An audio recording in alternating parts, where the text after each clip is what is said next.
primer ministro de Reino Unido, David Cameron, y el príncipe Guillermo estarían involucrados en un escándalo de corrupción de la FIFA. Sus nombres aparecen en la investigación sobre la adjudicación de las sedes de los mundiales del 2018 y 2022. El documento revela sus acciones para influir en esta decisión y, paradójicamente, Reino Unido aboga por indagar en unas supuestas irregularidades de la candidatura rusa. Tenemos con nosotros a Galo Fernández. ¿Qué tal, Galo? ¿Cómo estás? ¿Podemos confiar en la legitimidad de este documento? Sí, mira, para poner un poco en contexto, digamos que el informe García, cuando apareció, hizo gran revuelo, cambió totalmente incluso lo que era la FIFA como la conocíamos entonces, ¿no? Los manejos que tenía la FIFA, cómo se conducía, cómo se manejaba la gente de la FIFA. Es el informe Michael García, es de Michael García, es un jurista estadounidense que implicó no solo a gente de la FIFA, también a gente muy importante de las confederaciones, distintas confederaciones que participan en la FIFA, y algunos de ellos terminaron incluso hasta en la cárcel, además de perder su puesto. El informe sale ahora completo. García quería que saliese en 2014, pero no quisieron publicarlo completo. Entonces él renuncia a su puesto de jefe de investigador de la FIFA, se va, porque no estaba de acuerdo con que no lo publicaran completo. Ahora sale a la luz, justo durante la Copa Confederaciones en Rusia, y ¿por qué sale a la luz ahora? Porque hubo una filtración de un medio alemán, del Bild. Entonces, desde la FIFA dicen que fue el mismo Infantino, el presidente de la FIFA, el que decidió que, bueno, ya que van a saber, que lo sepan todo desde el original, y por eso sale publicado ahora. Así que, en principio, digamos que justo que está la Copa Confederaciones, donde a Rusia tal vez no le fue tan bien, hay buenas noticias a través de este informe. Exactamente, Galo, y es ahí, a través de este informe, donde aparecen los nombres del príncipe Guillermo y el ex primer ministro de Reino Unido, David Cameron. Así es, ¿por qué? Porque el informe habla claramente sobre lo que fueron las elecciones para las sedes de los mundiales 2018 y 2022. El de 2018 lo gana Rusia, 2022 lo gana Qatar. Inglaterra era candidata, quería el de 2018. Entonces, había siempre busca de votos y hubo una reunión muy interesante, como dijiste, entre el ex primer ministro David Cameron de Reino Unido, donde también participó el príncipe Guillermo, con desde John Moon-Jun, que era era vicepresidente de la FIFA entonces, pero tenía intenciones de llegar a ser también presidente de la FIFA en las elecciones que iba a haber en 2016. Pero bueno, finalmente, en lugar de ser candidato a presidente de la FIFA, terminó con 6 años de suspensión, que finalmente le redujeron a 5 y con una fuerte multa también. Entonces, en esta reunión que se lleva a cabo, le proponen al representante de Corea que vote por la candidatura inglesa, y ellos a su vez iban a votar por el 2022 que fuese en Corea del Sur. El problema es que esto es algo que no se puede hacer. Entonces, finalmente igual de ninguna manera no le sirvió, porque la candidatura no la ganaron ellos, ¿no? Como Ninguno de los dos, ni Corea del Sur ni Inglaterra, lograron obtener las sedes de los mundiales. Así es, y bueno, ya empiezan a llegar las primeras reacciones y vamos a escuchar también sobre ese tema que empieza en Inglaterra, por ejemplo, lo que dice el exjugador de la selección de ese país, Stan Collymore. A ver, lo escuchamos. La Asociación de Fútbol Inglesa, las personas que estaban allí, como el ex primer ministro David Cameron, el duque de Cambridge, el príncipe Guillermo o David Beckham, decían que Inglaterra no es corrupta, que hacemos las cosas de manera correcta, y ahora estos reportes. Como inglés estoy decepcionado. Me da rabia que el país por el que jugué con orgullo esté ahora involucrado en esta sucia historia, y que aquellos periodistas deportivos que se apresuraron en condenar a Rusia y Qatar estén callados. Ahora, Galo, vamos a recordar que precisamente Reino Unido ha sido uno de los abanderados en estas críticas que se realizaron contra Rusia cuando también había sospechas de corrupción, ¿no? Sí, apenas ellos pierden la candidatura ante Rusia. Esto fue en diciembre de 2010, cuando se sabe, en Zurich se eligen, por primera vez se eligieron 2 mundiales juntos, tanto 2018 como 2022, donde se iban a realizar. Entonces, apenas Inglaterra no llega a ser sede, empiezan a presionar con que la candidatura de Rusia no estuvo limpia. Diferentes investigaciones siempre aparecían en publicaciones de medios del Reino Unido también, investigaciones sobre Rusia, sobre cómo fueron comprados votos, etcétera. Bueno, este informe ahora lo que pone es claramente que Rusia no influyó en la votación de los demás países que tenían derecho a votar por la candidatura, no hizo regalos de ningún tipo también, como también es otra manera de incentivar, ¿no?, a que voten por uno, como de cualquier tipo de regalos. Claro. Desde viajes en aviones súper lujosos, en lugar de volar, de hacer vuelos normales, cosa que, dice el informe, sí habría pasado con la de Qatar de 2022. Pero bueno, Rusia no infringió las reglas de la votación, sí lo que dice el informe es que hubo contactos con algunas personas que no figuraron, de las cuales Rusia no informó, pero Alexei Sorokin, que es miembro del comité organizador del Mundial 2018, dejó en claro que Rusia al principio informaba cada uno de esos encuentros, pero después desde la FIFA le dijeron que no hacía falta informar cada uno.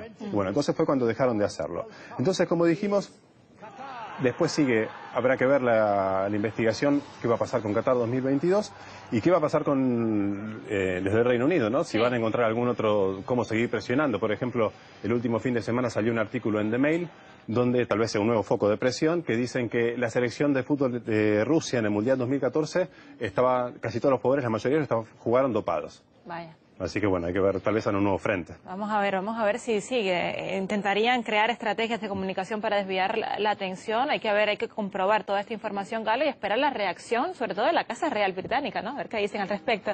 Gracias por haber estado con nosotras.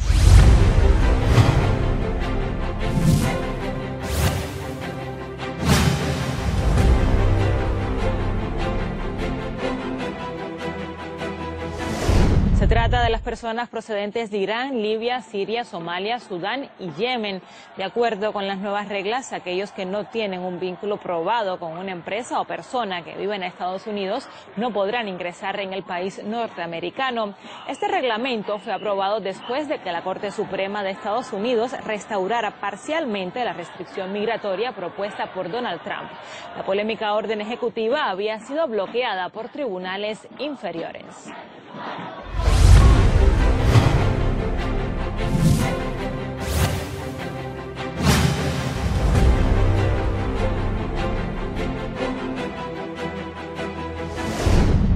6 personas fueron arrestadas en España, Reino Unido y Alemania por sus supuestos vínculos con el Estado Islámico. Según la policía española, los detenidos difundían videos de carácter extremista y organizaban reuniones semanales secretas con el fin de reclutar a nuevos radicales.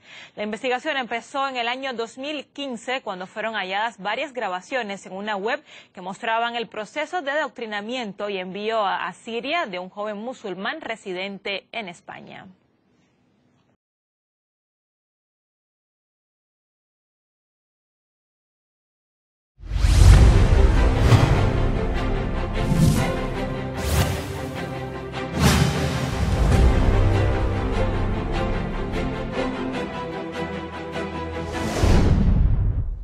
Las autoridades venezolanas hallan en el norte del país el helicóptero empleado en el ataque al Tribunal Supremo y al Ministerio del Interior. El gobierno investiga los presuntos vínculos con la CIA del policía que robó la aeronave. Aún está huido. El canciller venezolano Samuel Moncada critica el silencio de la comunidad internacional ante lo sucedido. Erika Ortega Sanoja nos trae toda la información desde Caracas. Siguen las reacciones tras los atentados terroristas que se cometieron la tarde del martes contra el Ministerio de Interior y el Tribunal Supremo de Justicia venezolanos. Ya se encontró la aeronave que fue utilizada para el atentado. Fue localizada en la población costera y caribeña al norte del país. Se llama Osma y queda en el estado Vargas. La información la suministró el propio vicepresidente Tarek El Aizami en un contacto telefónico para el canal del Estado Venezolana de Televisión. Este miércoles también reaccionó sobre el asunto el canciller Samuel Moncada. Mostró su indignación porque hasta ahora ningún país europeo haya emitido un comunicado en solidaridad con Venezuela.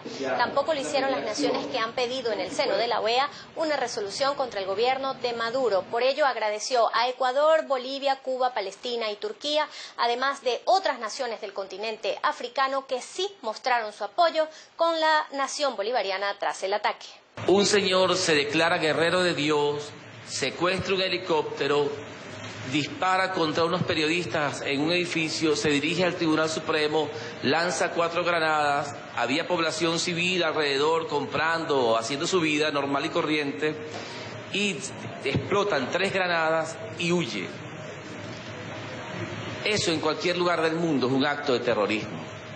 Sin embargo, nosotros todavía estamos esperando cuál es la reacción de muchos países que dicen preocuparse por Venezuela, se preocupan por los derechos humanos, se preocupan por el pueblo venezolano, se preocupan por la lucha contra el terrorismo y todavía no hemos tenido la primera declaración. El presidente del Poder Judicial rechazó el atentado y también lo hizo el ministro de Interior. Él detalló que el piloto es un funcionario desertor del Cuerpo de Investigaciones Científicas, Penales y Criminalísticas. Siguen tras su búsqueda a través de Interpol. Ya hemos librado orden de captura contra este individuo y su difusión roja internacional a través de Interpol. Desde el gobierno algunos han dicho que el objetivo final de todo este asunto era iniciar una fase de escalada de la violencia en Venezuela para frenar las elecciones del próximo 30 de julio. Ese día se escogerá a los miembros de la Asamblea Nacional Constituyente que redactarán una nueva constitución. Sobre este asunto habló la presidenta del Poder Electoral. Tibisay Lucena se reunió con el vicepresidente, el presidente del Poder Ciudadano y el comandante estratégico operacional de la Fuerza Armada. Y en ese sentido dijo que van a tomar medidas para garantizar que los comicios se lleven a cabo en paz. Lucena llamó además a la oposición a la sindéresis y a permitir el juego democrático. Si alguna persona, grupos de personas, organizaciones políticas no están de acuerdo con el proceso, un proceso electoral, están en su derecho. Se pueden abstener, como está en la Constitución. El derecho al sufragio es un derecho, no es un deber. Lo que no se puede es impedir un proceso constitucional, impedir un proceso electoral. Entre tanto, la oposición participaba en el llamado trancazo nacional. En Caracas el llamado mostró poca gente. La lluvia en verdad no dejó que esto se produjera con contundencia. El chavismo también estuvo en la calle, pero en los alrededores del Palacio de Miraflores para defender al gobierno de Maduro. Según dirigentes del chavismo, el silencio de la oposición sobre el atentado es cómplice y ensordecedor.